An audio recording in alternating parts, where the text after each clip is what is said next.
RTC driver Shankar Goud గారు petrol పోసుకొని ప్రాణత్యాగం చేశాడు. అది నేను ఇక్కడ చండీగఢ్లో ఉన్న నేను టీవీలో చూసిన తర్వాత నాకు చాలా బాధ వేసింది. ఎందుకంటే గతంలో కూడా ఇదే బీఆర్ఎస్ గవర్నమెంట్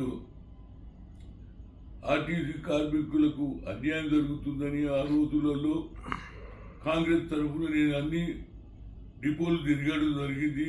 వాళ్ళ వెనుకాల ఉండి వారికి న్యాయం గురించి పోరాటం చేశాం.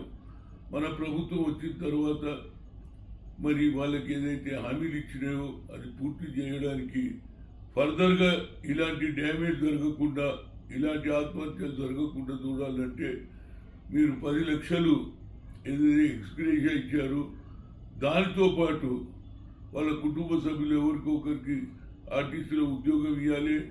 వాళ్ళు ఏమంటున్నారంటే ఇది ప్రభుత్వం ఏదైతే ప్రైవేట్ సంస్థ, ఎప్పుడన్నా మీరు తీసేస్తే మా సంగతి ఏదని వాళ్ళ ఏది లోపల వాళ్ళకు ఒక బాధ ఉన్నది. దాని మీదనే వాళ్ళ ప్రభుత్వంతో వాళ్ళ ఉద్దేశం ఏంటంటే ఇది ప్రభుత్వ రంగంలో ప్రభుత్వ దాంట్లో ఏదైతే మిగతా ఉద్యోగాలంటూ మాకు సరి అయిన న్యాయం జరగాలని ఆలోచన చేసి ఈ ఉద్యమంలో చనిపోయాడు. కాబట్టి రాష్ట్ర ప్రభుత్వం ఇవాళ ఇమీడియట్గా 10 లక్షల ఎక్స్గ్రేషియా ఇచ్చారు. అదే దాంతోపాటు తప్పనిసరిగా వాళ్ళ కుటుంబ సభ్యులకు ఒకరికి ఉద్యోగం ఇవ్వాలి.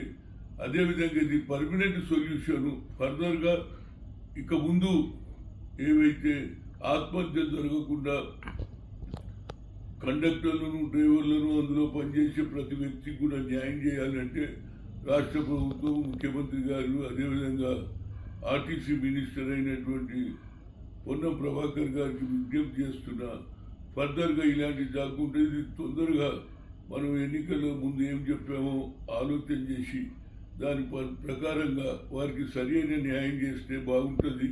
ఫర్దర్గా ఇంకా ముందు కూడా ఇలాంటి ఉద్యమాలు జరుగుతుంటే మరి ప్రజలలో మనకు ప్రభుత్వం వచ్చినాక మరి ప్రజలలో కూడా కొత్త ఆలోచన వస్తుంది. దానికంటే ముందు ఈ ప్రభుత్వం వారి గురించి ఆలోచన చేసి ఇది వాళ్ళ యూనియన్ లీడర్లను అందరినీ పిలిచి కూర్చోబెట్టి సరి అయిన న్యాయం చేసి ఫర్దర్గా ఎలాంటి ఆత్మహత్యలు జరగకుండా చూడాలని ఒక సీనియర్ నాయకుడుగా, ఒక బీసీ నాయకుడుగా